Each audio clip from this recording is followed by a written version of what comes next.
The first thing people noticed about Ted Bundy was his smile, easy and harmless, the kind that made strangers relax before they realized they were already standing too close. In the early 1970s, college campuses across Washington and Utah were full of restless energy, protests, music, and young women who believed the world was finally opening its doors to them. Bundy moved through this freedom like a polite shadow. He wore clean shirts, carried books, sometimes walked with a fake cast on his arm, asking for help loading a boat or carrying groceries. He spoke softly, thanked people, remembered names. When women vanished, police blamed hitchhiking, bad timing, careless choices.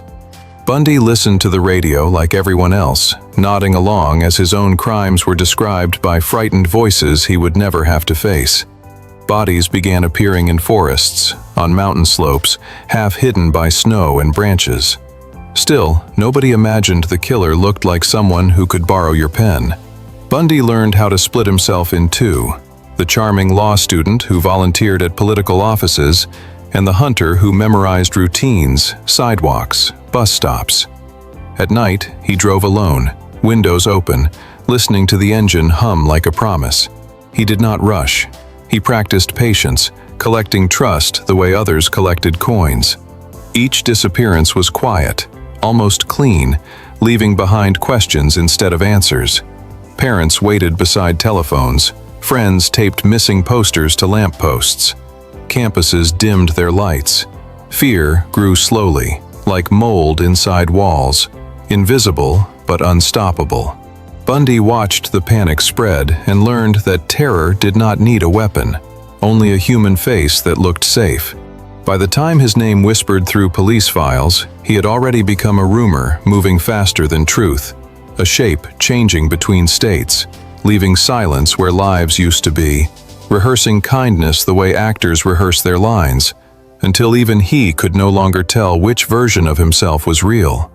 The killings continued, patient, methodical, invisible, unfinished forever. Police finally caught him in 1974, a familiar face pulled from traffic stops and nervous witness statements. Bundy smiled in his mugshot, confident, almost amused, as if the camera belonged to him. Evidence stacked slowly, fragile as glass, dependent on memory, fibers, tire marks, terrified testimony. He defended himself in court, quoting law books, objecting to questions, performing intelligence like a magic trick. Some spectators cheered. Others wrote him letters. The trials became theater, murder disguised as debate. He was convicted, sentenced, then moved between prisons, planning exits the way other men planned weekends. In Colorado, he leaped from a courthouse window, bones cracking on the rocks below, and disappeared into mountains dusted with summer snow. For 6 days, he was free, eating stolen sandwiches, sleeping in fields, rehearsing another name. They caught him again. He escaped again, this time cutting through a jail ceiling, crawling into Florida.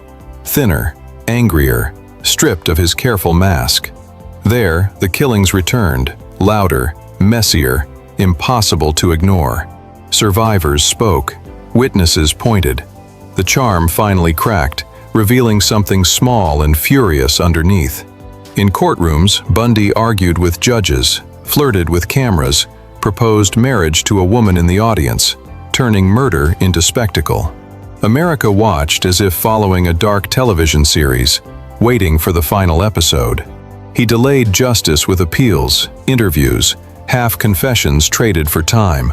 Families of victims aged while his name stayed young, sharp, endlessly repeated. Each execution date came and passed like a storm turning away at sea. He spoke of monsters as if they were other men. He spoke of innocence as if it were a costume. Even in chains, he controlled the room, bending attention toward himself, starving the dead of their own stories. The world learned his voice, his posture, the rhythm of his lies. Truth became background noise. Fear became routine. Bundy became a symbol, proof that evil could borrow a friendly face and walk into daylight without being challenged. His shadow stretched across state lines, unbroken, unforgettable. On January 24, 1989, Ted Bundy walked toward the electric chair in Florida, thinner than his photographs, older than his legend, yet still carrying that practiced calm. Outside, crowds gathered, some praying, some cheering, some only curious to see an ending. When the switch was pulled, the country exhaled, but the story did not end. Bundy slipped into history, into textbooks, documentaries, warning lectures, whispered comparisons whenever a polite stranger offered help. His name became shorthand for betrayal, proof that danger could wear good manners. Psychologists debated his motives, reporters replayed his interviews, filmmakers rebuilt his face with actors and shadows. Yet the true horror remained simple. He was ordinary. No fangs, no prophecy, no visible mark. Just a man who learned that trust was easier to steal than money. Families of the dead built new lives around missing chairs and silent birthdays. Cities repainted their parking lots, cut down trees, widened roads, trying to erase the geography of his crimes. But memory is stubborn. It keeps returning to the image of a man smiling while destruction walked quietly behind him. Bundy proved that monsters do not always announce themselves with thunder. Sometimes they arrive holding doors open.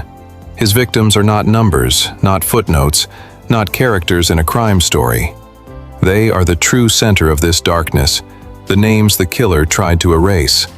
Long after the courtroom lights went dark, their absence still shapes how America locks its doors, teaches its children, measures kindness. Ted Bundy is gone, burned into ash and rumor, but the caution he carved remains, written in every hesitant glance and every second thought given to a stranger's smile. The lesson is unfinished, heavy, and permanently American. A shadow behind the headlights, following quietly, waiting for someone else to decide that evil always looks obvious, and to be wrong again. History does not forgive charm when it hides violence, and memory keeps repeating the warning, low and steady, like tires on wet pavement after midnight, forever.